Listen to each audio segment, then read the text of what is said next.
Welcome to another Tap My Buttons production. Today we are playing the Battlefield 1 open beta on PC using a Sapphire R9 280 with 3GB of VRAM and an i5 4690K running at stock speeds. And in terms of options, we are running relatively high, a mixture between high and medium settings at 3440 by 1440 on a 60Hz monitor. I've slightly adjusted the field of view to get the most enjoyment out of a monitor like this and see more of the battlefield around you. Got a mixture of high and medium settings. As I said, DirectX 12 is disabled for this little benchmark that we're doing here today, basically because the game doesn't explicitly support DirectX 12 properly just yet. As the game is in beta and they're obviously still getting used to using the API and coming up with the best way to implement it into the game, and I'm sure by launch they will have a much better performance for DirectX 12. At the moment, DirectX 11 is the best way to play the game, as when you enable DirectX 12, whether you've got an NVIDIA or AMD card, it will decrease the FPS at least by 10 or 5 frames per second. As you can see here, we've got relatively high and medium settings with the resolution scale set to 30%. Now let's get back into the game. I think I'm going to play as support today.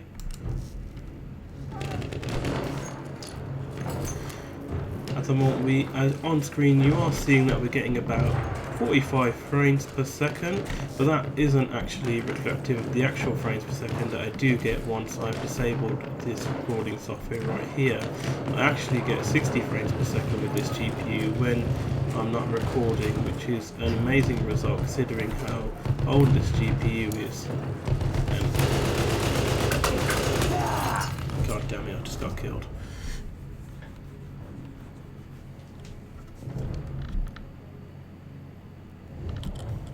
Sure, I get that guy.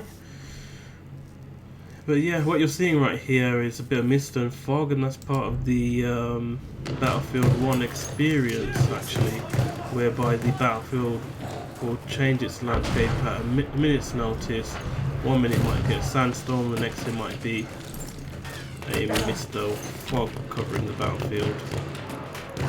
And somebody is trying to kill me, I'm not entirely sure who.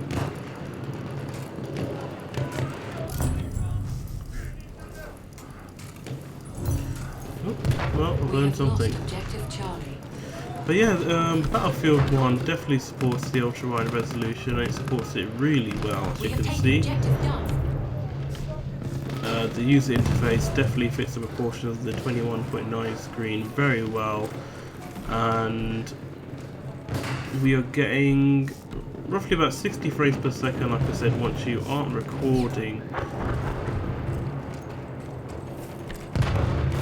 And even on a mixture of high and medium settings, the textures and post-processing effects and so forth look amazing, even with high settings. Oh, come on. How did that guy not die?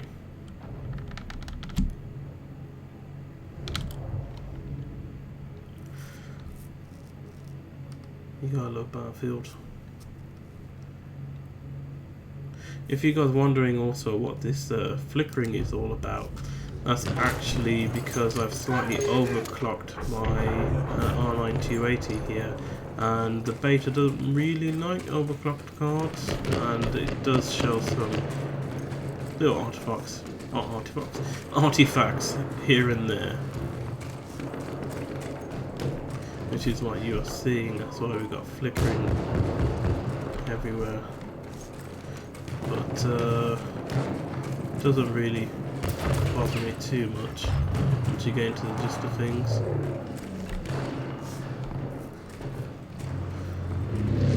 But yeah, 3GB of VRAM is surprisingly working very well so far. I mean,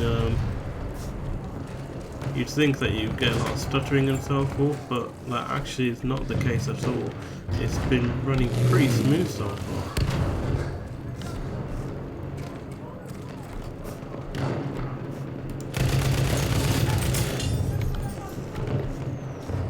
Finding it difficult to actually find someone in this game because everyone's actually camping. We have lost objective Dark. Yes, I got 2 kills so far.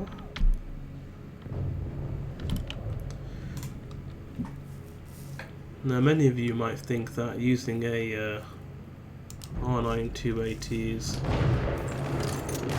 definitely a big no-no if you're going to be playing at.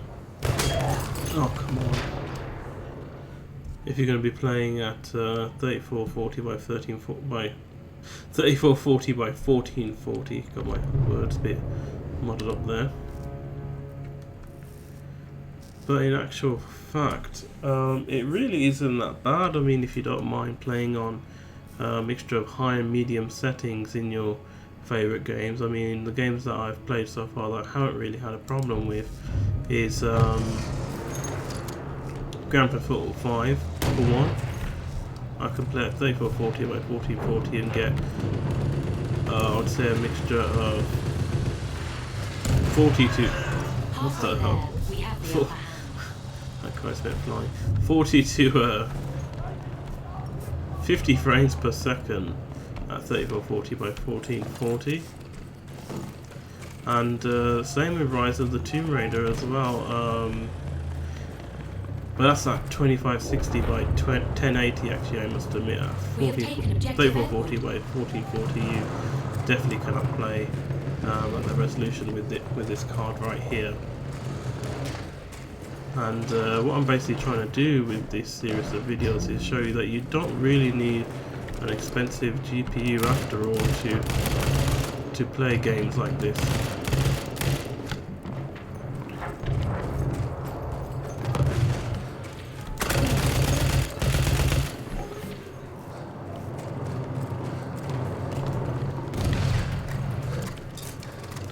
And R9 280 with 3 GB of VRAM really is more than in certain games, but obviously games like Rise of the Tomb Raider eat about 6.5 GB of VRAM for breakfast. So, I mean, there is exceptions. Obviously, a newer graphics card such as the RX 480 or even GTX 1070, for example, or the 1060 would definitely be a better option here at this resolution.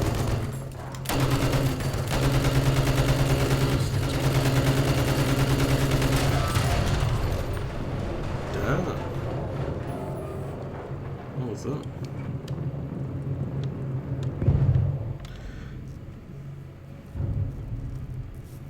But yeah, as I was saying, you can pick up this graphics card for probably 100 to 150 bucks at the moment, and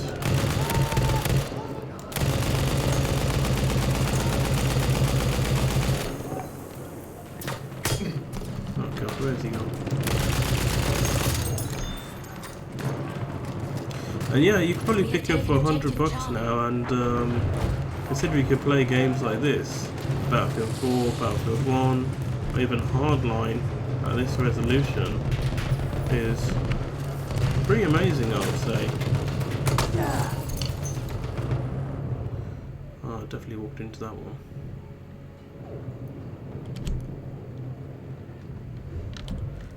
And yeah, I would say if you're in the transition of you know, upgrading to an ultra-wide monitor like I have, and you know, you're in the market for a new graphics card and you have something like an R9 280, I would say, you know,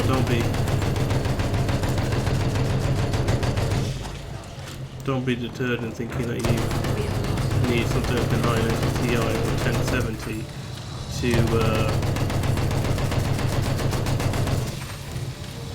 to run this game, because you really don't.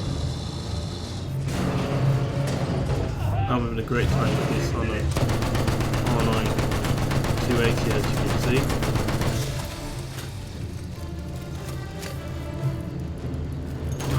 to run into a problem. I mean, I know I mentioned before that I was getting some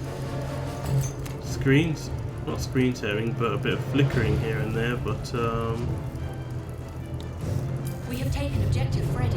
but yeah, other than that, performance is really great, and thank you guys for watching this video. And if you do have any other requests, or you want me to show you any other games at this resolution, then please do let me know, and don't forget to subscribe when you're way out. And thank you for your time and watching this video. I hope to see you guys soon.